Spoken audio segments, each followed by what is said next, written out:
ಸ್ನೇಹಿತರೆ ಎಲ್ಲರಿಗೂ ನಮ್ಮ ಚಾನಲ್ಗೆ ಸ್ವಾಗತ. ಇವತ್ತಿನ ಒಂದು ವಿಡಿಯೋದಲ್ಲಿ ನಾವು ಇವತ್ತಿನ ಒಂದು KE ಎಕ್ಸಾಮ್ ಏನು ನಡೆದಿತ್ತು, KE ಎಕ್ಸಾಮ್ ನಡೆಸಿದಲ್ಲ ಆ ಒಂದು ಸಂಡೇ ಎಕ್ಸಾಮ್ನ GK ಪೇಪರ್ನ ಸಂಪೂರ್ಣ ಮಾಹಿತಿಯನ್ನು ಪಡೆದುಕೊಳ್ಳೋಣ. ಇದು GK ಪೇಪರ್ ಆಗಿರುತ್ತೆ ನೋಡಿರಿ. ನಮ್ಮ ಪೇಪರ್ನ ವರ್ಸನ್ ಕೋಡ್ B1 ಆಗಿದೆ. ಇದರ ಬಗ್ಗೆ ಸಂಪೂರ್ಣ ಮಾಹಿತಿಯನ್ನು ತಿಳಿದುಕೊಳ್ಳೋಣ. ಹಾಗಾದರೆ ಬನ್ನಿ ಒಂದು ಮೊದಲ ಪ್ರಶ್ನೆ ನೋಡೋಣ. ಮೊದಲ ಪ್ರಶ್ನೆ, ಅಕ್ಬರ್ನ ದಂಡಯಾತ್ರೆಗಳನ್ನು ಕಾಲಾನುಕ್ರಮದಲ್ಲಿ ಜೋಡಿಸಿ ಎಂಬ ಒಂದು ಪ್ರಶ್ನೆ ಕೇಳಲಾಗಿತ್ತು. 22/2/2026 ಒಂದು ಈ ಒಂದು SDA ಎಕ್ಸಾಮ್ ಏನು ನಡೆಸಿದ್ದು KE ಅದರ ಒಂದು ಪ್ರಶ್ನೆ ಪತ್ರಿಕೆ ಆಗಿದೆ ನೋಡಿ. ಮೊದಲನೇ ಪ್ರಶ್ನೆ ಕೊಟ್ಟಿದ್ದಾರೆ, ಅಕ್ಬರ್ನ ದಂಡಯಾತ್ರೆಗಳನ್ನು ಕಾಲಾನುಕ್ರಮದಲ್ಲಿ ಜೋಡಿಸಿ ಅಂತ ಕೊಟ್ಟಿದ್ದಾರೆ. ನಾನು ಇದಕ್ಕೆ ಬರೀ ಸರಿಯಾದ ಉತ್ತರಗಳನ್ನು ನೀಡುತ್ತೇನೆ. ಮುಂದಿನ ಒಂದು ವಿಡಿಯೋಗಳಲ್ಲಿ ಇದಕ್ಕೆ ಸಂಬಂಧಿಸಿದಂಥ ಸಂಪೂರ್ಣ ಮಾಹಿತಿಯನ್ನು ತಿಳಿದುಕೊಳ್ಳೋಣ. ಯಾಕಂದರೆ 100 ಕ್ವಶನ್ ಆಗುತ್ತಲ್ಲ, ಅದಕ್ಕಾಗಿ ವಿಡಿಯೋ ಲೆಂತ್ ಆಗುತ್ತೆ, ಲಾಂಗ್ ವಿಡಿಯೋಸ್ ಆಗೋದ್ರ ಸಲುವಾಗಿ ಕಡಿಮೆ ಸಮಯದಲ್ಲಿ 100 ಪ್ರಶ್ನೆಗಳಿಗೆ ಉತ್ತರವನ್ನು ನೋಡಿಕೊಳ್ಳೋಣ. ಮೊದಲನೇ ಒಂದು ಪ್ರಶ್ನೆಗೆ ಸರಿಯಾದ ಉತ್ತರ ಏನಪ್ಪ ಅಂತಂದರೆ ಆಪ್ಷನ್ಸ್ 1 ಆಗಿದೆ ನೋಡಿ, BCDA. ಯಾವುದು ಮೊದಲನೇದಾಗಿ ಎರಡನೇ ಪಾಣಿಪತ್ ಕದನ ನಡೀತದೆ ಯಾವಾಗಂದರೆ 1556ರಲ್ಲಿ ನಡೆಯುತ್ತೆ. ನಂತರದಲ್ಲಿ C ಗುಜರಾತಿ ವಿಜಯ ಯಾವಾಗ ಆಗುತ್ತಂದರೆ 1572 ಮತ್ತು 73ರಲ್ಲಿ ಏನು ನಡೆಯುತ್ತೆ. ನಂತರ ಅಶೀರ್ಗಢ್ ಕೋಟೆ ವಿಜಯ ಆಗುತ್ತೆ ಯಾವಾಗಂದರೆ 1576ರಲ್ಲಿ. ನಂತರ ಇಲ್ಲಿ ನೋಡಿ ಸ್ನೇಹಿತರೆ, ಈ ಹಳ್ಳಿಘಾಟ್ ಕದನ ಯಾವಾಗ ನಡೀತದೆ ಅಂದರೆ 1576ರಲ್ಲಿ ನಡೀತದೆ. ಆದರೆ ಅಶೀರ್ಘಾಟ್ ಕದನ ಯಾವಾಗಂದರೆ 1601ರಲ್ಲಿ ಈ ಒಂದು ಅಶೀರ್ಘಾಟ್ ಕದನ ನಡೀತದೆ. ಇಲ್ಲಿ ಏನು ಕೊಟ್ಟಿದ್ದಾರೆ ಅಂದರೆ BCDA ಅಂತ ಕೊಟ್ಟಿದ್ದಾರೆ. ಇದಕ್ಕೆ ಗ್ರೇಸ್ ಮಾರ್ಕ್ ಸಿಗ್ಬೋದು ನೋಡಿ. ಇದಕ್ಕೆ ಸರಿಯಾದ ಉತ್ತರ ಯಾವುದಾಗಿತ್ತು ಅಂದರೆ ಆಪ್ಷನ್ಸ್ 1 ಆಗಿದೆ ನೋಡಿ. ಎರಡನೇ ಒಂದು ಪ್ರಶ್ನೆ, ಶಿವಾಜಿಯು ದಕ್ಷಿಣ ಭಾರತದ ಸೈನಿಕ ದಂಡಯಾತ್ರೆಗಳ ಸಮಯದಲ್ಲಿ ಕೆಳಗಿನ ಯಾವ ಆಡಳಿತಗಾರರ ಜೊತೆ ಮೈತ್ರಿ ಮಾಡಿಕೊಂಡಿದ್ದರು? 1676ರಿಂದ 1679ರವರೆಗೂ ಈ ಒಂದು ರಾಜಮನೆತನದ ಜೊತೆ ಮೈತ್ರಿ ಮಾಡಿಕೊಂಡಿರ್ತಾರೆ ನೋಡ್ರಿ. ಇದಕ್ಕೆ ಸರಿಯಾದ ಉತ್ತರ ಯಾವುದಪ್ಪ ಅಂತಂದರೆ ಆಪ್ಷನ್ಸ್ B ಗೋಲ್ಕೊಂಡದ ಕುತುಬ್ ಶಾಹಿ ಜೊತೆ ಈ ಒಂದು ಮೈತ್ರಿಯನ್ನು ಮಾಡಿಕೊಂಡಿರ್ತಾರೆ. ಮೂರನೇ ಒಂದು ಪ್ರಶ್ನೆ, ಈ ಕೆಳಗಿನ ಯಾವ ಕೈಗಾರಿಕೆಯನ್ನು ದಿವಾನ್ ಮಿರ್ಜಾ ಇಸ್ಮಾಯಿಲ್ ರವರು ಆರಂಭಿಸಿಲ್ಲ ಅಂತ ಕೊಟ್ಟಿದ್ದಾರೆ. ಇದಕ್ಕೆ ಸರಿಯಾದ ಉತ್ತರ ಏನಪ್ಪ ಅಂತಂದರೆ ಆಪ್ಷನ್ಸ್ 3 ನೋಡ್ರಿ, ಮಂಡ್ಯದ ಸಕ್ಕರೆ ಕಾರ್ಖಾನೆ. ಮಂಡ್ಯದ ಸಕ್ಕರೆ ಕಾರ್ಖಾನೆ ಯಾವಾಗಪ್ಪ ಅಂತಂದರೆ 1918ರಲ್ಲಿ ಸ್ಥಾಪನೆ ಮಾಡಲಾಗುತ್ತದೆ. ಆ ಒಂದು ಸಮಯದಲ್ಲಿ ಸರ್ ಎಂ ವಿಶ್ವೇಶ್ವರಯ್ಯನವರು ಏನಪ್ಪ ಅಂತಂದರೆ ಮೈಸೂರಿನ ದಿವಾನರಾಗಿರ್ತಾರೆ. ಅದಕ್ಕಾಗಿ ಮಂಡ್ಯದ ಸಕ್ಕರೆ ಕಾರ್ಖಾನೆ ಇಲ್ಲಿ ಆರಂಭಿಸಿಲ್ಲ ಎಂಬುದು ಸರಿಯಾಗಿದೆ. ಸರ್ ಮಿರ್ಜಾ ಇಸ್ಮಾಯಿಲ್ ಅವರು ಆರಂಭಿಸಿಲ್ಲ, ಇದು ವಿಶ್ವೇಶ್ವರಯ್ಯ ಅವರು ಆರಂಭಿಸಿದ್ದಾರೆ. ಮುಂದಿನ ಒಂದು ಪ್ರಶ್ನೆ, 4ನೇ ಪ್ರಶ್ನೆ, ಗುಪ್ತರ ದೇವಾಲಯಗಳ ಸರಿಯಾದ ಜೋಡಣೆಯನ್ನು ಗುರುತಿಸಿ ಅಂತ ಕೊಟ್ಟಿದ್ದಾರೆ. 4ನೇ ಒಂದು ಪ್ರಶ್ನೆಗೆ ಸರಿಯಾದ ಉತ್ತರ ನೋಡೋದಾದರೆ 2 ನೋಡ್ರಿ. 4ನೇ ಒಂದು ಪ್ರಶ್ನೆಗೆ ಸರಿಯಾದ ಉತ್ತರ ಆಪ್ಷನ್ಸ್ 2 ABD ಸರಿಯಾದ ಉತ್ತರ ಆಗಿದೆ. ABD ಸರಿಯಾಗಿದೆ ನೋಡಿ, C ಸರಿಯಾಗಿಲ್ಲ. ಮುಂದಿನ ಒಂದು ಪ್ರಶ್ನೆ ಹೋಗೋಣ. ಮುಂದಿನ ಒಂದು ಪ್ರಶ್ನೆ 5ನೇದಾಗಿದೆ ನೋಡಿ. ಇದು ಒಂದಿಸಿ ಬೇರೆ ರೀತಿಯಲ್ಲಿ ಕೊಡಲಾಗಿದೆ. ವಿದ್ಯುತ್ ಮಂಡಲದ ಒಂದು ರೇಖಾಚಿತ್ರದಲ್ಲಿ ಸಾಮಾನ್ಯವಾಗಿ ಉಪಯೋಗಿಸುವ ಕೆಲವು ಘಟಕಗಳ ಚಿಹ್ನೆಗಳನ್ನು ಕೆಳಗಿನಂತಿವೆ. ಮೇಲಿನ ಸರಿಯಾದ ಹೊಂದಾಣಿಕೆಯನ್ನು ಸರ್ಕ್ಯೂಟ್ ಚಿಹ್ನೆಗಳನ್ನು ಯಾವುವು ಅಂತ ಕೊಟ್ಟಿದ್ದಾರೆ. ಅಂದರೆ ಸರಿಯಾದ ಚಿಹ್ನೆಗಳು ಯಾವ ಅಂತ ಕೊಟ್ಟಿದ್ದಾರೆ. ಇದಕ್ಕೆ ಸರಿಯಾದ ಉತ್ತರ ನೋಡೋಣ. 5ನೇ ಒಂದು ಪ್ರಶ್ನೆಗೆ ಸರಿಯಾದ ಉತ್ತರ ಆಪ್ಷನ್ಸ್ 4 ನೋಡಿ, ABC ಏನಿದೆ ಅದು ಸರಿಯಾದ ಉತ್ತರವಾಗಿದೆ. ಸ್ನೇಹಿತರೆ, ಈ ಒಂದು ನಾವೇನಪ್ಪ ಅಂತಂದರೆ ಬರೀ 100 ಕ್ವಶನ್ ಇರುವುದರಿಂದ ಬರೀ ಉತ್ತರವನ್ನು ಹೇಳ್ತಾ ಹೋಗ್ತೇನೆ. ಮುಂದಿನ ಒಂದು ವಿಡಿಯೋಗಳಲ್ಲಿ ಇದಕ್ಕೆ ಸಂಬಂಧಿಸಿದಂಥ ಸಂಪೂರ್ಣ ವಿವರಣೆಯನ್ನು ಕೂಡ ತರುತ್ತೇನೆ ನಿಮ್ಮ ಕಣ್ಮುಂದೆ. 6ನೇ ಒಂದು ಪ್ರಶ್ನೆಗೆ ಕೊಟ್ಟಿದ್ದಾರೆ ನೋಡಿ. 6ನೇ ಒಂದು ಪ್ರಶ್ನೆಗೆ ಸರಿಯಾದ ಜೋಡಿ ಯಾವುದಂತ ಕೊಟ್ಟಿದ್ದಾರೆ. 6ನೇ ಒಂದು ಪ್ರಶ್ನೆಗೆ ಸರಿಯಾದ ಉತ್ತರ ಆಪ್ಷನ್ಸ್ 3 ನೋಡಿರಿ, A ಮತ್ತು C ಸರಿಯಾಗಿದೆ. ಅದೇ ರೀತಿಯಾಗಿ 7ನೇ ಒಂದು ಪ್ರಶ್ನೆ, 1827ರಲ್ಲಿ ಹರಪ್ಪದ ಬೃಹತ್ ದಿಬ್ಬಗಳನ್ನು ಮೊದಲು ವರದಿ ಮಾಡಿದಂಥ ವ್ಯಕ್ತಿ ಯಾರಂತ ಕೊಟ್ಟಿದ್ದಾರೆ. ಇದಕ್ಕೆ ಸರಿಯಾದ ಉತ್ತರ ಏನಪ್ಪ ಅಂತಂದರೆ 7ನೇದ್ದು ಆಪ್ಷನ್ಸ್ A ನೋಡಿ, ಚಾರ್ಲ್ಸ್ ಮೇಸಸ್ ಇವರೇನಪ್ಪ ಅಂತಂದರೆ 1827ರಲ್ಲಿ ಹರಪ್ಪದ ಒಂದು ಬೃಹತ್ ದಿಬ್ಬದ ಮೊದಲು ವರದಿ ಮಾಡ್ತಾರೆ. 8ನೇ ಒಂದು ಪ್ರಶ್ನೆ, ಕೆಳಗಿನವುಗಳಲ್ಲಿ ಬೋಧಿಸತ್ವರನ್ನು ಗುರುತಿಸಿ ಅಂತ ಕೊಟ್ಟಿದ್ದಾರೆ. ಬೋಧಿಸತ್ವ ವ್ಯಕ್ತಿಗಳನ್ನು ಗುರುತಿಸಿ ಅಂತ ಕೊಟ್ಟಿದ್ದಾರೆ ನೋಡ್ರಿ. ಇದು ಬೌದ್ಧಶಾಸ್ತ್ರದ ಅಂದರೆ ಬೌದ್ಧ ಧರ್ಮದಲ್ಲಿ ಕಂಡು ಬರ್ತದೆ ಬೋಧಿಸತ್ವ. ಅದಕ್ಕೆ 8ನೇದಕ್ಕೆ ಸರಿಯಾದ ಉತ್ತರ ಆಪ್ಷನ್ಸ್ 4 ನೋಡ್ರಿ. ABCD ಇದು ಸರಿಯಾದ ಉತ್ತರವಾಗಿದೆ. ಮುಂದಿನ ಒಂದು ಪ್ರಶ್ನೆ ಹೋಗೋಣ. ಮುಂದಿನ ಒಂದು ಪ್ರಶ್ನೆ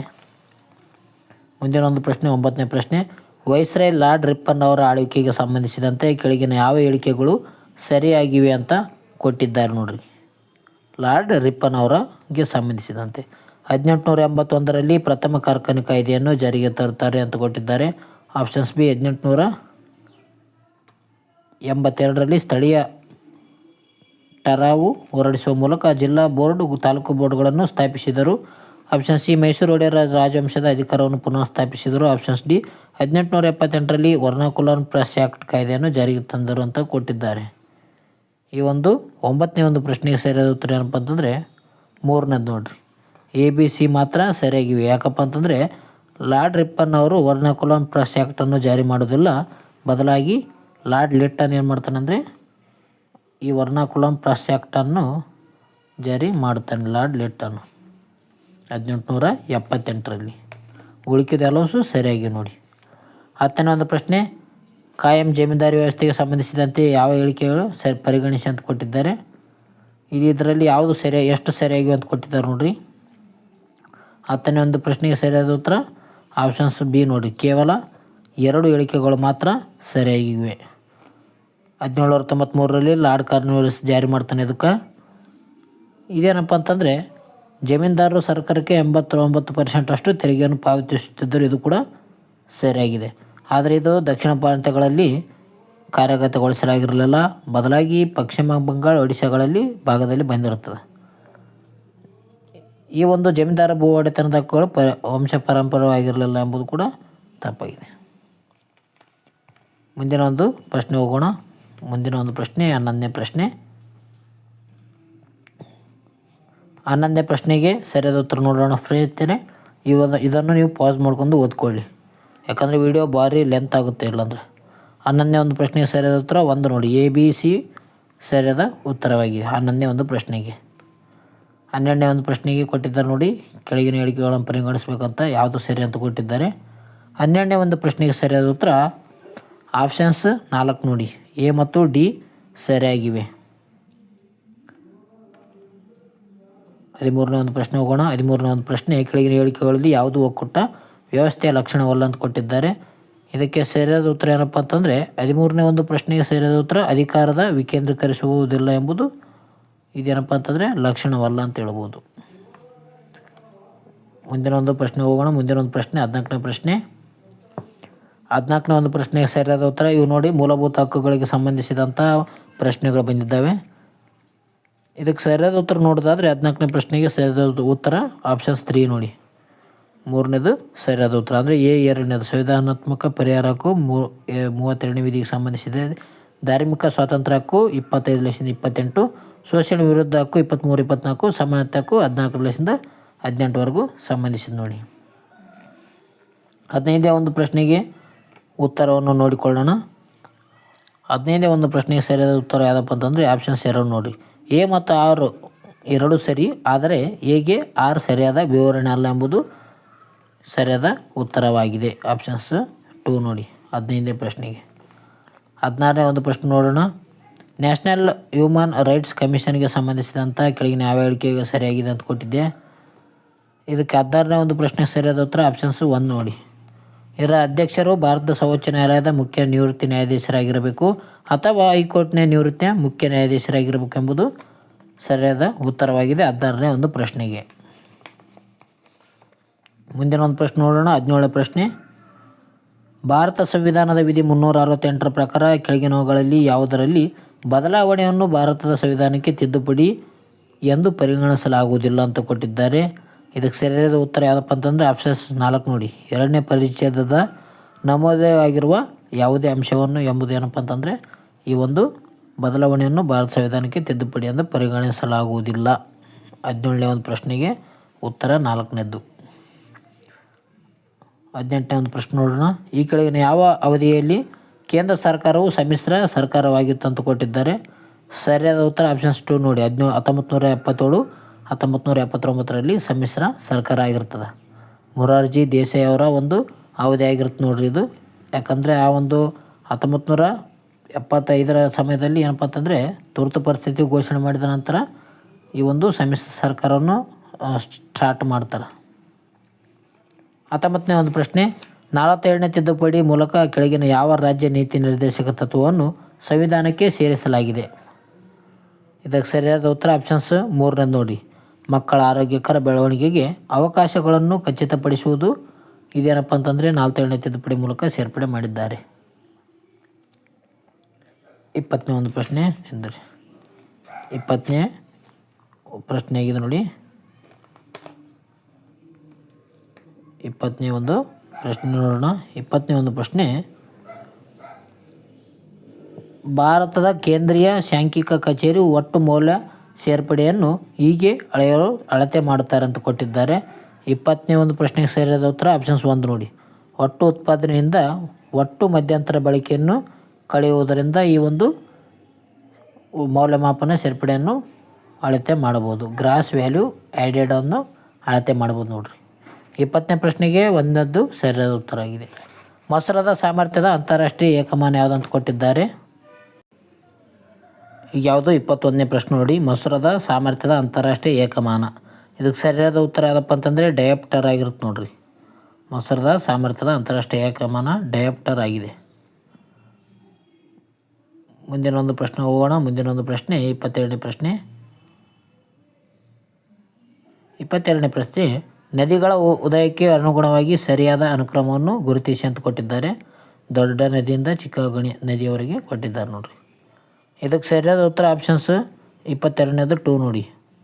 ನೈಲ್ ನದಿ ಬರುತ್ತೆ, ಪ್ರಪಂಚದ ಅತಿ ಉದ್ದವಾದ ನದಿ ನೈಲ್ ನದಿ, ನಂತರ ಅಮೆಜಾನ್, ಆಮೇಲೆ ಯಾಂಗ್ಟೆ ಕಿಯಾಂಗ್, ಆಮೇಲೆ ಮಿಸಿಸಿಪಿ, ಮಿಸೋರಿ ನದಿ. ಇವು ಏನಪ್ಪ ಅಂತಂದರೆ ಅನುಗುಣವಾಗಿ ಸರಿಯಾದ ಅನುಕ್ರಮವಾಗಿ ನೋಡಿ.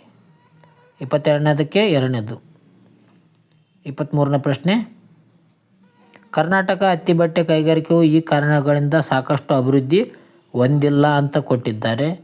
ಇದಕ್ಕೆ ಸರಿಯಾದ ಉತ್ತರ ನೋಡೋದಾದರೆ 23ನೇ ಪ್ರಶ್ನೆಗೆ ಆಪ್ಷನ್ಸ್ 3 ನೋಡಿರಿ. ABC ಇದು ಸರಿಯಾದ ಉತ್ತರವಾಗಿದೆ. ಇದರಿಂದ ಏನಪ್ಪ ಅಂತಂದರೆ ಹತ್ತಿ ಬಟ್ಟೆ ಕೈಗಾರಿಕೆ ಅಭಿವೃದ್ಧಿ ಹೊಂದಿಲ್ಲ ABC ಕಾರಣಗಳಿಂದ. 24ನೇ ಒಂದು ಪ್ರಶ್ನೆ. 24ನೇ ಒಂದು ಪ್ರಶ್ನೆಗೆ ಉತ್ತರವನ್ನು ನೋಡಿಕೊಳ್ಳೋಣ. ಇದಕ್ಕೆ ಸರಿಯಾದ ಉತ್ತರ ಯಾವುದಪ್ಪ ಅಂತಂದರೆ ಇದು ಕೂಡ ABC ಆಗಿದೆ ನೋಡಿ. 3ನೇದು ಸರಿಯಾದ ಉತ್ತರವಾಗಿದೆ.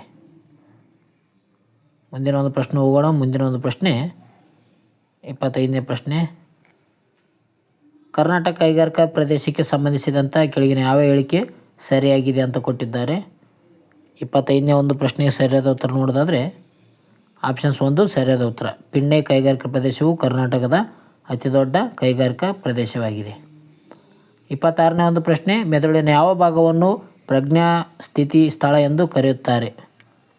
ಇದಕ್ಕೆ ಸರಿಯಾದ ಉತ್ತರ ಆಪ್ಷನ್ಸ್ 3 ನೋಡಿರಿ. ಮಸ್ತಿಷ್ಕ, ಸೆರೆಬ್ರಮ್ ಅಂತ ಕರೆಯುತ್ತೇವೆ. ಇದು ಮನುಷ್ಯನ ಒಂದು ಪ್ರಜ್ಞಾ ಸ್ಥಿತಿ ಸ್ಥಳ ಎಂದು ಕರೆಯುತ್ತಾರೆ. 26ನೇದು 3ನೇದು ನೋಡಿರಿ. 27ನೇ ಒಂದು ಪ್ರಶ್ನೆ, ಸರಿಯಿಲ್ಲದೊಂದು ಹೊಂದಿಕೆಯನ್ನು ಆಯ್ಕೆ ಮಾಡಿ ಅಂತ ಕೊಟ್ಟಿದ್ದಾರೆ. ಇದಕ್ಕೆ ಸರಿಯಾದ ಉತ್ತರ ಆಪ್ಷನ್ಸ್ 2 ನೋಡಿರಿ. 27ನೇದು ಪ್ಲಾಸ್ಮೋಡಿಯಂ ನ್ಯೂಮೋನಿಯಾ ಅಂತ ಕೊಟ್ಟಿದ್ದಾರೆ. ಪ್ಲಾಸ್ಮೋಡಿಯಂ ಎಂಬುದು ಏನಪ್ಪ ಅಂತಂದರೆ ಮಲೇರಿಯಾ ರೋಗ ಹರಡುತ್ತದೆ, ನ್ಯೂಮೋನಿಯಾ ಅಲ್ಲ. ಇದಕ್ಕೆ ಸರಿಯಾದ ಉತ್ತರ ಆಪ್ಷನ್ಸ್ 2 ನೋಡಿರಿ. 28ನೇ ಒಂದು ಪ್ರಶ್ನೆ, ಹೇಳಿಕೆಯನ್ನು ಓದಿ ಅಂತ ಕೊಟ್ಟಿದ್ದಾರೆ. ಹೇಳಿಕೆ ರೂಪದ ಪ್ರಶ್ನೆ ಕೊಟ್ಟಿದ್ದಾರೆ.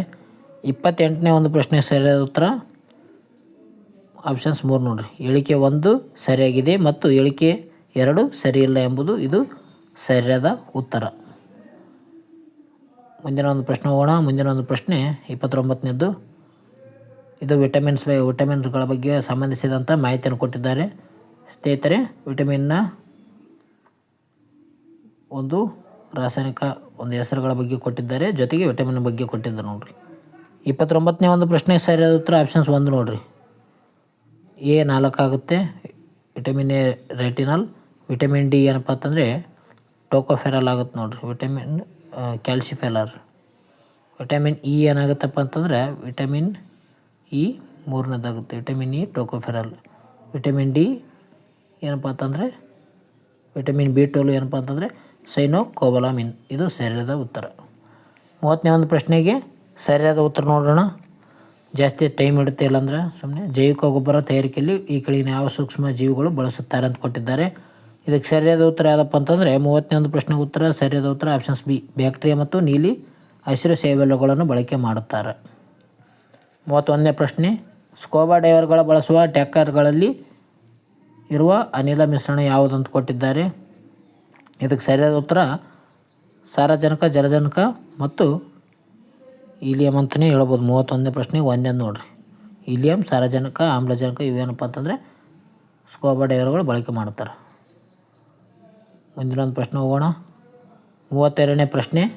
32ನೇ ಒಂದು ಪ್ರಶ್ನೆಗೆ ಸರಿಯಾದ ಉತ್ತರ 1 ನೋಡಿ, ಒಂದನೇದು ಸರಿಯಾದ ಉತ್ತರ ಆಗಿದೆ 32ನೇ ಪ್ರಶ್ನೆಗೆ. 33ನೇ ಪ್ರಶ್ನೆ. ಇದಕ್ಕೆ ಸರಿಯಾದ ಉತ್ತರ ಏನಪ್ಪ ಅಂತಂದರೆ ತಾಮ್ರ ನೋಡಿ ನಿಂದ್ರಿ ಸ್ನೇಹಿತರೆ, ತಾಮ್ರ ಅಲ್ಲ, ಸ್ಟ್ಯಾನಮ್ ಅಂದರೆ ತವರ ಅಂತ ಕರಿತೇವೆ ನಾವು, ತವರ. ಇವೇನು ಮಾಡ್ತಾವೆ ಅಂದರೆ ಕಬ್ಬಿಣದ ಮೇಲೆ ವಿದ್ಯುತ್ ಲೇಪನ ಮಾಡುವ ಮೂಲಕ ಆಹಾರ ಸಂಗ್ರಹಣೆಯ ಡಬ್ಬಿಗಳನ್ನು ತಯಾರಿಸಲಾಗುತ್ತದೆ. ಆ ಒಂದು ಆಹಾರ ಸಂಗ್ರಹಣೆ ಡಬ್ಬಿಯ ಮೇಲೆ ವಿದ್ಯುತ್ ಲೇಪನ ಬಳಸುವ ಲೋಹ ಯಾವುದಪ್ಪ ಅಂತಂದರೆ ಅದು ತವರ. ಇಂಗ್ಲೀಷ್ನಲ್ಲಿ ಸ್ಟ್ಯಾನಮ್ ಅಂತ ಕರೀತಾರೆ. ಇದಕ್ಕೆ ಸ್ಟ್ಯಾನಮ್ ಅಂತ ಕರೀತಾರೆ ನೋಡ್ರಿ. 34ನೇ ಒಂದು ಪ್ರಶ್ನೆ. ಇದಕ್ಕೆ ಸರಿಯಾದ ಉತ್ತರ ನೋಡೋಣ. 34ನೇ ಪ್ರಶ್ನೆಗೆ ಸರಿಯಾದ ಉತ್ತರ 1 ನೋಡಿ, ಇದು ಇಂಜಿನನ್ನು ತಂಪುಗೊಳಿಸಲು ಬಳಸುವ ಘನೀಕರಣ ರೋಧಕವಾಗಿದೆ. 35ನೇ ಒಂದು ಪ್ರಶ್ನೆ. ಸಾವಯವ ಗೊಬ್ಬರಗಳನ್ನು ರಾಸಾಯನಿಕ ಗೊಬ್ಬರಗಳಿಗಿಂತ ಉತ್ತಮ ಎಂದು ಪರಿಗಣಿಸಲಾಗಿದೆ ಏಕೆಂದರೆ ಅಂತ ಕೊಟ್ಟಿದ್ದಾರೆ. ಇದಕ್ಕೆ ಸರಿಯಾದ ಉತ್ತರ 35ನೇ ಪ್ರಶ್ನೆಗೆ ಆಪ್ಷನ್ಸ್ 2 ನೋಡಿರಿ, 1, 3, 4 ಸರಿಯಾದ ಉತ್ತರವಾಗಿದೆ. ನೋಡಿಕೊಳ್ಳಿ ಸ್ನೇಹಿತರೆ, ಅತಿ ಹೆಚ್ಚು ಟೈಮ್ ಹಿಡಿದ್ರಿಂದ ಜಲ್ದಿ ಮುಗಿಸೋಣ ಇದ್ರು. 36ನೇ ಒಂದು ಪ್ರಶ್ನೆ. 36ನೇ ಒಂದು ಪ್ರಶ್ನೆ ಸರಿಯಾದ ಉತ್ತರ ನೋಡೋಣ. 36ನೇ ಪ್ರಶ್ನೆ ಸರಿಯಾದ ಉತ್ತರ 1 ನೋಡಿ, ಪೆಟ್ರೋಲಿಯಂ ಕನ್ಸರ್ವೇಷನ್ ರಿಸರ್ಚ್ ಅಸೋಸಿಯೇಷನ್ ಎಂದು ಕರೆಯುತ್ತಾರೆ. ಈ ಒಂದು PCRAನ ವಿಸ್ತೃತ ರೂಪ ಪೆಟ್ರೋಲಿಯಂ ಕನ್ಸರ್ವೇಷನ್ ರಿಸರ್ಚ್ ಅಸೋಸಿಯೇಷನ್ ಎಂದು ಕರೆಯುತ್ತಾರೆ. 37ನೇ ಒಂದು ಪ್ರಶ್ನೆಯ ಸರಿಯಾದ ಉತ್ತರ ಏನಪ್ಪ ಅಂತಂದರೆ 37ನೇ ಒಂದು ಪ್ರಶ್ನೆಯ ಸರಿಯಾದ ಉತ್ತರ 4 ನೋಡಿ, CO. 38ನೇ ಒಂದು ಪ್ರಶ್ನೆ ಹೋಗೋಣ. 38ನೇ ಒಂದು ಪ್ರಶ್ನೆ ಸರಿಯಾದ ಉತ್ತರ ಆಪ್ಷನ್ಸ್ 2 ನೋಡಿ, ಹೇಳಿಕೆ 1 ಮತ್ತು ಹೇಳಿಕೆ 2 ಸರಿಯಾಗಿವೆ ಎಂಬುದು ಸರಿಯಾದ ಉತ್ತರವಾಗಿದೆ. 39ನೇ ಒಂದು ಪ್ರಶ್ನೆ ಹೋಗೋಣ. ರೈಲ್ವೆ ಹಳಿಗಳನ್ನು ಜೋಡಿಸಲು ಬಳಸಬಹುದಾದ ಮಿಶ್ರಣ ಯಾವುದಂತ ಕೊಟ್ಟಿದ್ದಾರೆ. ಇದಕ್ಕೆ ಸರಿಯಾದ ಉತ್ತರ ಐರನ್ 3 ಆಕ್ಸೈಡ್ ಮತ್ತು ಅಲ್ಯೂಮಿನಿಯಂ ಎಂಬುದು ಸರಿಯಾದ ಉತ್ತರ ಆಗಿದೆ. ಈ ಒಂದು ರೈಲ್ವೆ ಹಳಿಗಳಲ್ಲಿ ಬಳಕೆಯನ್ನು ಮಾಡುತ್ತಾರೆ, ಐರನ್ ಆಕ್ಸೈಡ್ ಮತ್ತು ಅಲ್ಯೂಮಿನಿಯಂ. ನಂತರದಲ್ಲಿ ಬರೆದಂಥ ಪ್ರಶ್ನೆ 40ನೇದಾಗಿದೆ ನೋಡಿ, ಮೆಂಟಲ್ ಅಬಿಲಿಟಿಗೆ ಸಂಬಂಧಿಸಿದಂಥ ಒಂದು ಪ್ರಶ್ನೆ ಆಗಿದೆ. ಇದಕ್ಕೂ ಕೂಡ ನಮ್ಮಲ್ಲಿ ಉತ್ತರ ಇದೆ. 40ನೇ ಒಂದು ಪ್ರಶ್ನೆ ಸರಿಯಾದ ಉತ್ತರ ಯಾವುದಪ್ಪ ಅಂತಂದರೆ 3ನೇ ನೋಡಿ, ಎಯು ಬಿಗಿಂತ ಹೆಚ್ಚು ಶಕ್ತಿಯನ್ನು ಒದಗಿಸಿದ್ದಾನೆ ಅಥವಾ ದಾಳಿ ಅಂತಲೇ ಹೇಳ್ಬೋದು. ಎಯು ಬಿಗಿಂತ ಹೆಚ್ಚು ಶಕ್ತಿಯನ್ನು ಒದಗಿಸಿದ್ದಾಳೆ ಎಂಬುದು ಸರಿಯಾದ ಉತ್ತರ. 41ನೇ ಒಂದು ಪ್ರಶ್ನೆ ನೋಡೋಣ. ಒಂದೇ ಗಾತ್ರದ ತಾಮ್ರದ ಘನಾಕೃತಿ ಹಾಗೂ ಅಲ್ಯೂಮಿನಿಯಂ ಘನಾಕೃತಿಯನ್ನು ನೀರಿನಲ್ಲಿ ಸಂಪೂರ್ಣವಾಗಿ ಮುಳುಗಿಸಲಾಗಿದ್ದರೆ ಹಾಗಾದರೆ ಏನಾಗುತ್ತದೆ ಅಂತ ಕೊಟ್ಟಿದ್ದಾರೆ. ಏನಾಗುತ್ತಪ್ಪ ಅಂತಂದರೆ 41ನೇ ಒಂದು ಪ್ರಶ್ನೆಗೆ ಸರಿಯಾದ ಉತ್ತರ ಆಪ್ಷನ್ಸ್ 3 ನೋಡಿ, 2 ಮೇಲೆ ಪ್ರಯೋಗವಾಗುವ ಪ್ಲವನತೆ ಏನಂತಂದರೆ ಬಲ ಸಮನಾಗಿರ್ತದೆ. ಪ್ಲವನತೆ ಬಲ ಏನಂದರೆ ಸಮನಾಗಿರುತ್ತೆ ನೋಡಿರಿ. ಯಾಕಂದರೆ 2 ಗಾತ್ರದ ಈ ಒಂದು ತಾಮ್ರದ ಘನಾಕೃತಿಗಳು ಮತ್ತು 2 ಒಂದೇ ಗಾತ್ರ ಇದೆ, ಅದಕ್ಕಾಗಿ ಪ್ಲವನತೆ ಸಮನಾಗಿರುತ್ತೆ ನೋಡಿರಿ. ಪ್ಲವನತೆ ಅಂದರೆ ಏನಪ್ಪ ಅಂತಂದರೆ ನೀರಿನಲ್ಲಿ ಅದ್ದಿದಾಗ ಈ ಒಂದು ಕಟ್ಟಿಗೆಯನ್ನು ನೀರಿನಲ್ಲಿ ಅದ್ದಿದಾಗ ಮೇಲುಗಡೆ ಬರುತ್ತಲ್ಲ, ಇದಕ್ಕೆ ಪ್ಲವನತೆ ಎಂದು ಕರೆಯುತ್ತಾರೆ ನೋಡಿರಿ. 47ನೇ ಪ್ರಶ್ನೆ. ತಲುಪಬಹುದಾದ ಕನಿಷ್ಠ ತಾಪಮಾನ ಎಷ್ಟು ಅಂತ ಕೊಟ್ಟಿದ್ದಾರೆ. ಸರಿಯಾದ ಉತ್ತರ -273.15 ಡಿಗ್ರಿ ಸೆಲ್ಸಿಯಸ್. ಇದಕ್ಕೆ 0 ಕೆಲ್ವಿನ್ ಅಂತ ಕರಿಬೋದು ನಾವು. ರಾಷ್ಟ್ರೀಯ ಕೈಮಗ್ಗ ದಿನವನ್ನು ಆಗಸ್ಟ್ 7ರಂದು ಆಚರಿಸಲಾಗುತ್ತದೆ. ಇದು ಯಾವ ಚಳವಳಿಯ ಪ್ರಾರಂಭವಾದ ಸ್ಮರಣಾರ್ಥವಾಗಿದೆ ಅಂತ ಕೊಟ್ಟಿದ್ದಾರೆ. ಸರಿಯಾದ ಉತ್ತರ ಸ್ವದೇಶಿ ಚಳವಳಿ ಅಂತ ಹೇಳ್ಬೋದು. ಸ್ವದೇಶಿ ಚಳವಳಿಯಿಂದ ಏನಪ್ಪ ಅಂತಂದರೆ ರಾಷ್ಟ್ರೀಯ ಕೈಮಗ್ಗ ದಿನವನ್ನು ಆಚರಣೆ ಮಾಡ್ತಾರೆ 7ನೇ ತಾರೀಕಿನಿಂದ ಮಹಾತ್ಮ ಗಾಂಧೀಜಿಯಾಗಿ. ಅಂದರೆ ಸ್ವದೇಶದಲ್ಲಿ ತಯಾರಿಸುವಂಥ ಬಟ್ಟೆ ಸಲುವಾಗಿ ಈ ಒಂದು ಕೈಮಗ್ಗ ದಿನವನ್ನು ಆಚರಣೆ ಮಾಡಲಾಗುತ್ತದೆ. 44ನೇ ಪ್ರಶ್ನೆ, ಇತ್ತೀಚೆಗೆ ನಿವೃತ್ತಿ ಹೊಂದಿದ ಏಷ್ಯಾದ ಪ್ರಥಮ ಮಹಿಳಾ ಲೋಕೋ ಪೈಲಟ್ ಯಾರು ಅಂತ ಕೊಟ್ಟಿದ್ದಾರೆ. ಇದಕ್ಕೆ ಸರಿಯಾದ ಉತ್ತರ ಯಾರಪ್ಪ ಅಂತಂದರೆ 44ನೇ ಒಂದು ಪ್ರಶ್ನೆಗೆ ಸರಿಯಾದ ಉತ್ತರ 2 ನೋಡಿ, ಸುರೇಖಾ ಯಾದವ್ ಇದು ಸರಿಯಾದ ಉತ್ತರ. ಮುಂದಿನ ಒಂದು ಪ್ರಶ್ನೆ ನೋಡೋಣ. 45ನೇ ಪ್ರಶ್ನೆ, ಪ್ರಚಲಿತ ಘಟನೆಗೆ ಸಂಬಂಧಿಸಿದಂಥ ಮಾಹಿತಿ ಇದೆ. ಕ್ರೀಡೆಯಲ್ಲಿ ವ್ಯಕ್ತಿ ಹೆಸರು ಕೇಳಿದ್ದಾರೆ. ವೈಯಕ್ತಿಕ ಚಿನ್ನದ ಪದಕ ಗೆದ್ದಿರೋರು ತಾರೆ ಯಾರಂತ ಕೊಟ್ಟಿದ್ದಾರೆ. ಇದು ಯಾವ ಕ್ಷೇತ್ರಕ್ಕೆ ಸಂಬಂಧಿಸಿದ್ದಾರೆ ಅಂದರೆ 45ನೇ ಒಂದು ಪ್ರಶ್ನೆಗೆ ಬಿಲ್ಲುಗಾರಿಕೆ ಸರಿಯಾಗಿದೆ ನೋಡಿ. 46ನೇ ಪ್ರಶ್ನೆ ಈ ಒಂದು ಮೆಂಟಲ್ ಎಬಿಲಿಟಿಗೆ ಸಂಬಂಧಿಸಿದಂಥ ಒಂದು ಪ್ರಶ್ನೆ ಆಗಿದೆ. 46ನೇ ಒಂದು ಪ್ರಶ್ನೆ ಸರಿಯಾದ ಉತ್ತರ ಏನಪ್ಪ ಅಂತಂದರೆ ಆಪ್ಷನ್ಸ್ 1 ನೋಡಿ, ಇದು ಸರಿಯಾದ ಉತ್ತರವಾಗಿದೆ. 47ನೇ ಒಂದು ಪ್ರಶ್ನೆ, ಈ ಕೆಳಗಿನ ಅಕ್ಷರಗಳ ಸರಣಿಯಲ್ಲಿ ಪ್ರಶ್ನಾರ್ಥಕ ಚಿಹ್ನೆಯನ್ನು ಜಾಗದಲ್ಲಿರುವ ಆಯ್ಕೆಯನ್ನು ಹೇಳಿ ಅಂತೇಳಿದೆ. ಇದಕ್ಕೆ ಸರಿಯಾದ ಉತ್ತರ ಆಪ್ಷನ್ಸ್ 2 PCZ. ಇಲ್ಲಿ ಎ ಇದೆ, BC, ಇಲ್ಲಿ D ಇದೆ, ಮತ್ತು EF, G ಇದೆ, HI, ಇಲ್ಲಿ J ಇದೆ, KL ಮತ್ತು M ಇದೆ, NO ಇಲ್ಲಿ P ಬರ್ತದೆ. ಅದಕ್ಕಾಗಿ ಇದಕ್ಕೆ ಸರಿಯಾದ ಉತ್ತರ ಇದೆ ನೋಡಿ. 45 ಆಯಿತು. ಈಗ ಮತ್ತೆ ಅದು 48ನೇ ಒಂದು ಪ್ರಶ್ನೆ. ಇದು ಕೂಡ ಮೆಂಟಲ್ ಎಬಿಲಿಟಿಯ ಪ್ರಶ್ನೆಗಳು ಬಂದವು. ವಾರ್ಷಿಕ ಶೇಕಡ 5% ಚಕ್ರ ಬಡ್ಡಿ ದರದಲ್ಲಿ ರೂಪಾಯಿ 800 ಎಷ್ಟು ಸಮಯದಲ್ಲಿ 882 ರೂಪಾಯಿ ಆಗುತ್ತದೆ ಅಂತ ಕೊಟ್ಟಿದ್ದಾರೆ. ಇದಕ್ಕೆ ಸರಿಯಾದ ಉತ್ತರ ಆಪ್ಷನ್ಸ್ 4 ನೋಡಿ, 2 ವರ್ಷಗಳಲ್ಲಿ ಆಗುತ್ತದೆ. 49ನೇ ಒಂದು ಪ್ರಶ್ನೆ, ಒಂದು ವೇಳೆ ಪ್ರತಿ ಕಂಬದ 12.5 ಮೀಟರ್ಗಳಷ್ಟು ದೂರದಲ್ಲಿದ್ದರೆ 600 ಮೀಟರ್ ಉದ್ದದ ಸೇತುವೆ ನಿರ್ಮಾಣಕ್ಕೆ ಎಷ್ಟು ಕಂಬಗಳು ಅಗತ್ಯವಿದೆ ಅಂತ ಕೊಟ್ಟಿದ್ದಾರೆ. ಇದಕ್ಕೆ ಸರಿಯಾದ ಉತ್ತರ 48 ಕಂಬಗಳು ಅಗತ್ಯತೆ ಇದೆ. 600 / 12.5 ಮಾಡಿರಿ, ಅವಾಗ ಬರುತ್ತೆ ನೋಡಿರಿ 48.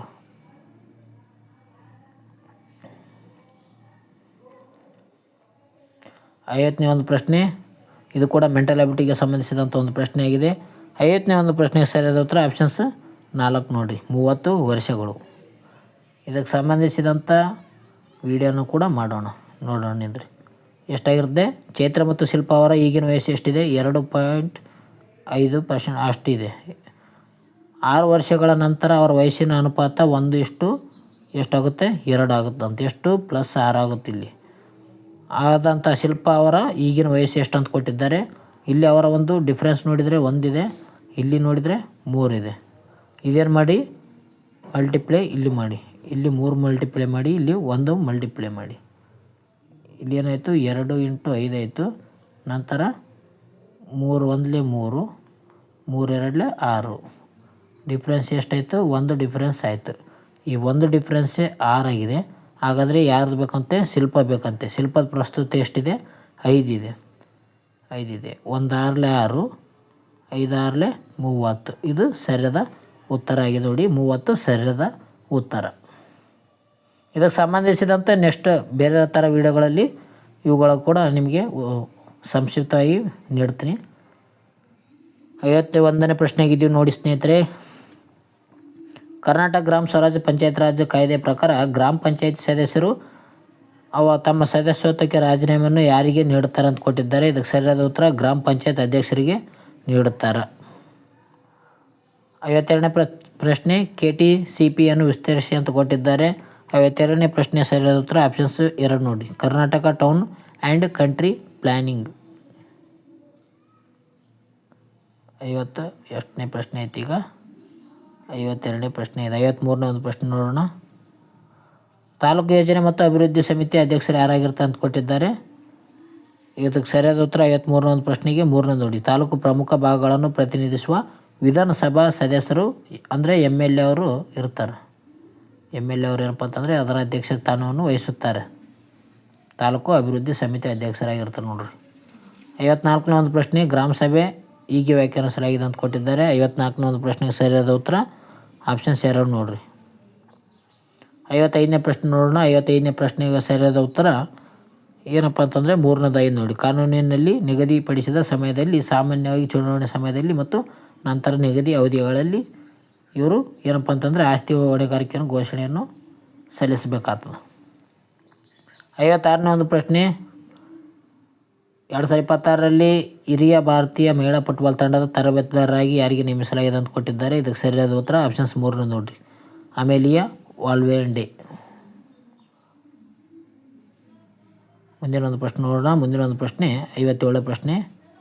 57ನೇ ಒಂದು ಪ್ರಶ್ನೆ ಸರಿಯಾದ ಉತ್ತರ ನೋಡೋದಾದರೆ 1 ನೋಡಿರಿ, ಇದು ಸರಿಯಾದ ಉತ್ತರ, ಬಿ ಮಾತ್ರ ಸರಿಯಾಗಿದೆ. 58ನೇ ಒಂದು ಪ್ರಶ್ನೆ. ಭಾರತೀಯ ರಕ್ಷಣಾ ಪಡೆಗಳ ಪೈಕಿ 2026 ಗಣರಾಜ್ಯೋತ್ಸವ ಪರೇಡ್ನಲ್ಲಿ ನೇತೃತ್ವವನ್ನು ಈ ಕೆಳಗಿನ ಯಾವ ಪಡೆ ವಹಿಸುತ್ತೆ ಅಂತ ಕೊಟ್ಟಿದ್ದಾರೆ. ಇದಕ್ಕೆ ಸರಿಯಾದ ಉತ್ತರ ಏನಪ್ಪ ಅಂತಂದರೆ ಭಾರತೀಯ ಸೇನೆ ಪ್ರಮುಖವಾಗಿ ಭಾಗವಹಿಸ್ತದೆ ಈ ಒಂದು ಗಣರಾಜ್ಯೋತ್ಸವದಲ್ಲಿ. 59ನೇ ಒಂದು ಪ್ರಶ್ನೆ ನೋಡಿ. 59ನೇ ಒಂದು ಪ್ರಶ್ನೆ ಸರಿಯಾದ ಉತ್ತರ ಆಪ್ಷನ್ಸ್ 3 ನೋಡಿ, ಸಿ ಮತ್ತು ಡಿ ಸರಿಯಾಗಿದೆ. ಸಿ ಮತ್ತು ಡಿ ಸರಿಯಾಗಿದೆ ಅಂತ ಅಂದರೆ ತಪ್ಪಾಗಿ ಹೊಂದಾಣಿಕೆ ಆಗಿದೆ ಯಾವುದು ಅಂತ ಕೊಟ್ಟಿದ್ದಾರೆ ನೋಡ್ರಿ ಇಲ್ಲಿ. ಅದಕ್ಕಾಗಿ ಸಿ ಮತ್ತು ಡಿ ಇದು ತಪ್ಪಾಗಿದೆ. ಯಾಕಂದರೆ ಲೋಧಿ ಗಾರ್ಡನ್ ಎಲ್ಲಿ ಕಂಡು ಬರ್ತದಂದ್ರೆ ನವದೆಹಲಿಯಲ್ಲಿ ಕಂಡು ಬರ್ತದೆ. ನವದೆಹಲಿಯಲ್ಲಿ ಕಂಡು ಬರ್ತದೆ ನೋಡ್ರಿ. ಇದು ಕೂಡ ಕಟಕ್ನಲ್ಲಿ ಕಂಡು ಬರಲ್ಲ, ಪಶ್ಚಿಮ ಬಂಗಾಳದಲ್ಲಿ ಕಂಡು ಬರ್ತದೆ. ಮುಂದಿನ ಒಂದು ಪ್ರಶ್ನೆ ನೋಡೋಣ. ಮುಂದಿನ ಒಂದು ಪ್ರಶ್ನೆ 60ನೇದ್ದು. 60ನೇ ಒಂದು ಪ್ರಶ್ನೆ ಸರಿಯಾದ ಉತ್ತರ ರಾಜಸ್ಥಾನ್ ನೋಡ್ರಿ. 61ನೇ ಒಂದು ಪ್ರಶ್ನೆ ನೋಡೋಣ. 61ನೇ ಒಂದು ಪ್ರಶ್ನೆ. ಈ ಕೆಳಗಿನಲ್ಲಿ ಯಾರು 2026 ಒಂದು ಭಾರತದ 77ನೇ ಗಣರಾಜ್ಯೋತ್ಸವದಲ್ಲಿ ಮುಖ್ಯ ಅತಿಥಿಗಳಾಗಿದ್ದಾರೆ ಅಂತ ಕೊಟ್ಟಿದ್ದಾರೆ. ಯುರೋಪಿಯನ್ ಯೂನಿಯನ್ ಅಂದರೆ ಆಂಟೋನಿಯೋ ಲೂಯಿಸ್ ಸ್ಯಾಂಡೋರ್ಸು ಡಾ ಕೋಸ್ಟಾ ಅವರು ಕೂಡ ಭಾಗವಹಿಸಿದರು. ಇಲ್ಲಿ ಎಲ್ಲಿ ಕೂಡ ಸಿ ಇಲ್ಲ, ಅದಕ್ಕಾಗಿ ಆಪ್ಷನ್ಸ್ 3 ಮಾತ್ರ ಸರಿಯಾಗಿದೆ. ಪ್ರಭೋವೋ ಸುಬಾಯಾಂಟೋ ಅವರು ಕೂಡ ಭಾಗವಹಿಸಿದರು ನೋಡ್ರಿ. 62ನೇ ಒಂದು ಪ್ರಶ್ನೆ. 62ನೇ ಒಂದು ಪ್ರಶ್ನೆಗೆ ಸರಿಯಾದ ಉತ್ತರ ನಿಂದ್ರಿ ಸ್ನೇಹಿತರೆ. 62ನೇ ಒಂದು ಪ್ರಶ್ನೆ ವಂದಿಸಿ ಬರೆಯಲ್ಲಿ ರೀತಿಯಲ್ಲಿ ಕೊಟ್ಟಿದ್ದಾರೆ. ಇದಕ್ಕೆ ಸರಿಯಾದ ಉತ್ತರ ನೋಡೋಣ. ಕರ್ನಾಟಕ ರಾಜ್ಯೋತ್ಸವ ಪ್ರಶಸ್ತಿ ಯಾರು ಪಡೆದಿದ್ದಾರೆ ಅಂತ ಕೊಟ್ಟಿದ್ದಾರೆ. ಇದಕ್ಕೆ ಅವರ ಒಂದು ಕ್ಷೇತ್ರ ಕೂಡ ಕೊಟ್ಟಿದ್ದಾರೆ ನೋಡ್ರಿ. ಎಷ್ಟನೇ 62ನೇ ಒಂದು ಪ್ರಶ್ನೆ. ಇದಕ್ಕೆ ಸರಿಯಾದ ಉತ್ತರ 1 ನೋಡಿ. A3 ಸಾಹಿತ್ಯಕ್ಕೆ ಸಂಬಂಧಿಸಿದ್ದಾರೆ, ಅದೇ ರೀತಿ B1ನೇ ತರಗತಿ. ಸಿ ಗುಜರನ್ ಅವರು ಜನಪದಕ್ಕೆ ಸಂಬಂಧಿಸಿದ್ದಾರೆ. C2 ರತ್ನಮ್ಮ ದೇಸಾಯಿ ರಂಗಭೂಮಿಗೆ ಸಂಬಂಧಿಸಿದ್ದಾರೆ, ಇವರು ಯೋಗಕ್ಕೆ ಸಂಬಂಧಿಸಿದ್ದಾರೆ. ಮುಂದಿನ ಒಂದು ಪ್ರಶ್ನೆ 63ನೇ ಒಂದು ಪ್ರಶ್ನೆ. 63ನೇ ಒಂದು ಪ್ರಶ್ನೆ. ಹೊಸದಾಗಿ ಕರ್ನಾಟಕದಲ್ಲಿ ರಚಿಸುವುದಾದ ಬೆಂಗಳೂರು ಮೆಟ್ರೋಪಾಲಿಟನ್ ಲ್ಯಾಂಡ್ ಟ್ರಾನ್ಸ್ಪೋರ್ಟ್ ಅಥಾರಿಟಿಯ ಅಧ್ಯಕ್ಷತೆ ವಹಿಸುವವರು ಯಾರು ಅಂತ ಕೊಟ್ಟಿದ್ದಾರೆ. ಇದಕ್ಕೆ ಸರಿಯಾದ ಉತ್ತರ ಮುಖ್ಯಮಂತ್ರಿಗಳು ನೋಡ್ರಿ. ಕರ್ನಾಟಕ ರಾಜ್ಯ ಉಣ್ಣೆ ಕೈಮಗ್ಗ ನೇಕಾರರ ಒಂದು ಖಾದಿಯೇತರ ಸರ್ಕಾರ ಸಂಘಗಳ ಮಹಾಮಂಡಳಿ ನಿಯಮಿತ ಎಲ್ಲಿದೆ ಅಂತ ಕೊಟ್ಟಿದ್ದಾರೆ. 64ನೇ ಒಂದು ಪ್ರಶ್ನೆ ಸರಿಯಾದ ಉತ್ತರ ಬೆಂಗಳೂರಿನಲ್ಲಿ ಕಂಡು ಬರ್ತದೆ. 65ನೇ ಒಂದು ಪ್ರಶ್ನೆ. 65ನೇ ಒಂದು ಪ್ರಶ್ನೆಗೆ ಸರಿಯಾದ ಉತ್ತರ ಆಪ್ಷನ್ಸ್ 3 ಕರ್ನಾಟಕ ರಾಜ್ಯ ಸಹಕಾರ ಗ್ರಾಹಕರ ಮಹಾಮಂಡಳಿ ನಿಯಮಿತ. 66ನೇದು ಹೋಗೋಣ. 66ನೇ ಒಂದು ಪ್ರಶ್ನೆ ಎಸ್ ಗೋಪಾಲಕೃಷ್ಣನ್ ಅವರಾಗಿದ್ದಾರೆ ನೋಡ್ರಿ. ಪ್ರಸ್ತುತ ಈ ಒಂದು ಇನ್ಫಾರ್ಮೇಟಿವ್ ಟೆಕ್ನಾಲಜಿಯ ಪ್ರಸ್ತುತ ಅಧ್ಯಕ್ಷರು. ನಂತರ 67ನೇ ಒಂದು ಪ್ರಶ್ನೆ. 67ನೇ ಒಂದು ಪ್ರಶ್ನೆ ಉತ್ತರ ನೋಡೋಣ. 67ನೇ ಒಂದು ಪ್ರಶ್ನೆ ಸರಿಯಾದ ಉತ್ತರ ಹೇಳಿಕೆ 1 ಸರಿಯಾಗಿದೆ, ಆದರೆ ಹೇಳಿಕೆ 2 ತಪ್ಪಾಗಿದೆ ಎಂಬುದು ಇದಕ್ಕೆ ಸರಿಯಾದ ಉತ್ತರ. 68ನೇ ಒಂದು ಪ್ರಶ್ನೆ. ಇದಕ್ಕೆ ಸರಿಯಾದ ಉತ್ತರ ಯಾವುದಪ್ಪ ಅಂತಂದರೆ 68ನೇದು 2 ನೋಡಿ, ಕೆ ವಿ ನಾರಾಯಣ ಇದಕ್ಕೆ ಸರಿಯಾದ ಉತ್ತರ. ಕೇಂದ್ರ ಸಾಹಿತ್ಯ ಅಕಾಡೆಮಿ ಪ್ರಶಸ್ತಿ ಪಡೆದ ಕನ್ನಡ ಲೇಖಕ ಆಗಿದ್ದಾರೆ 2024. ನುಡಿಗಳ ಅಳಿವು ಅವರ ಕೃತಿ. 69ನೇ ಒಂದು ಪ್ರಶ್ನೆ ನೋಡೋಣ. 69ನೇ ಒಂದು ಪ್ರಶ್ನೆಗೆ ಸರಿಯಾದ ಉತ್ತರ ಆಪ್ಷನ್ಸ್ 3 ಆಗಿದೆ ನೋಡಿ. ಮುಂದೆ ಹೋಗೋಣ. ಎಷ್ಟನೇದು ಪ್ರಶ್ನೆ? 70ನೇ ಒಂದು ಪ್ರಶ್ನೆ. 70ನೇ ಒಂದು ಪ್ರಶ್ನೆಗೆ ಸರಿಯಾದ ಉತ್ತರ ಏನಪ್ಪ ಅಂತಂದರೆ ಕಮ್ಯುನಿಕೇಷನ್ ನೋಡಿ. ಕಮ್ಯುನಿಕೇಷನ್ ಉಪಗ್ರಹ ಅಂತಲೇ ಹೇಳ್ಬೋದು 70ನೇ ಒಂದು ಪ್ರಶ್ನೆಗೆ. 3 ಭಾಷೆಗಳ ಕಲಿಕಾ ಸೂತ್ರವನ್ನು ಶಿಫಾರಸು ಮಾಡಿದ ಅಂತ ಒಂದು ಸಮಿತಿ ಯಾವುದಂತ ಕೊಟ್ಟಿದ್ದಾರೆ. ಇದು ಕೊಠಾರಿ ಆಯೋಗ 1964ರಲ್ಲಿ ಬರ್ತದೆ. ಕೊಠಾರಿ ಆಯೋಗ ಶಿಕ್ಷಣ ಆಯೋಗ ಅಂತಲೇ ಹೇಳ್ಬೋದು. ಕೊಠಾರಿ ಶಿಕ್ಷಣ ಆಯೋಗ 3 ಕಲಿಕಾ ಸೂತ್ರಗಳ ಆಯೋಗ. 72ನೇ ಒಂದು ಪ್ರಶ್ನೆ. ಬಯೋಎಥನಾಲ್ ಉತ್ಪಾದನೆ ಡ್ಯಾಶ್ ಮತ್ತು ಸ್ಟಾರ್ಚ್ ಘಟಕಗಳ ಫರ್ಮೆಂಟೇಷನ್ ಮೂಲಕ ಆಗುತ್ತದೆ ಅಂತ ಕೊಟ್ಟಿದ್ದಾರೆ. ಸರಿಯಾದ ಉತ್ತರ ಸಕ್ಕರೆ ನೋಡ್ರಿ. ಸಕ್ಕರೆ ಸರಿಯಾದ ಉತ್ತರ ಆಗಿದೆ. 73ನೇ ಒಂದು ಪ್ರಶ್ನೆ ಸರಿಯಾದ ಉತ್ತರ ನೋಡೋಣ. ಸೀಸದ ಮಾಲಿನ್ಯ 73ನೇ ಒಂದು ಪ್ರಶ್ನೆ ಸರಿಯಾದ ಉತ್ತರ. 74ನೇ ಒಂದು ಪ್ರಶ್ನೆ ಸರಿಯಾದ ಉತ್ತರ ರಾಜ್ಯವನ್ನು ಹೊಣೆಗಾರನಾಗಿಸುವುದು ಸರಿಯಾದ ಉತ್ತರವಾಗಿದೆ ನೋಡಿ. 74ನೇ ಒಂದು ಪ್ರಶ್ನೆ.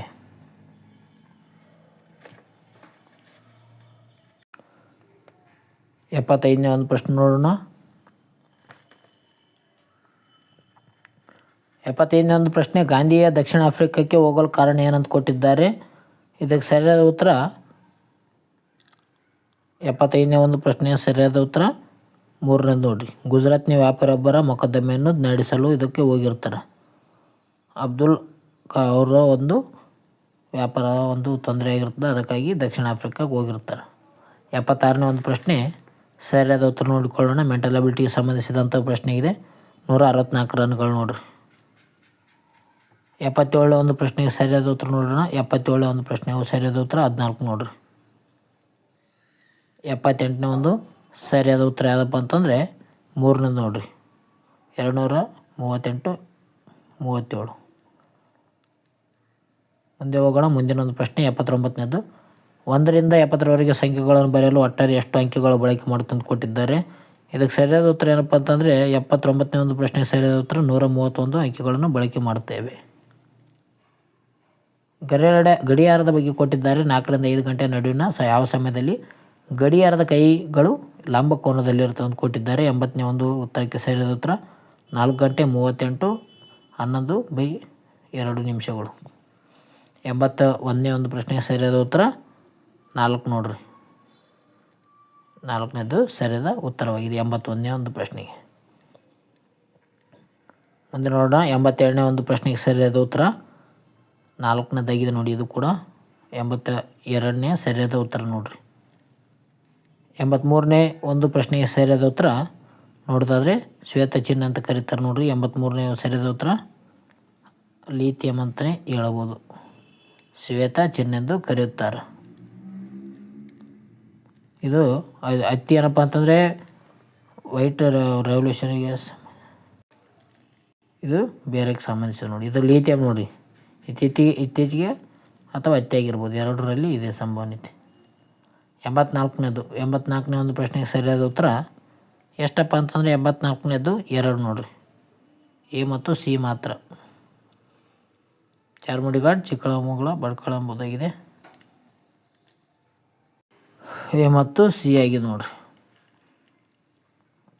ಮುಂದೆ ಹೋಗೋಣ. ಮುಂದೆ 85ನೇದು ಬಂದಿದೆ. 85ನೇ ಒಂದು ಪ್ರಶ್ನೆಗೆ ಸರಿಯಾದ ಉತ್ತರ 85ರದ್ದು 4ನೇದು ನೋಡಿ. Sodium chloride, magnesium chloride, calcium sulphate, calcium carbonate. 86ನೇ ಒಂದು ಪ್ರಶ್ನೆಗೆ ಸರಿಯಾದ ಉತ್ತರ ಐಸಿ ಎಂದರೆ ಏನಂತ ಕೊಟ್ಟಿದ್ದಾರೆ.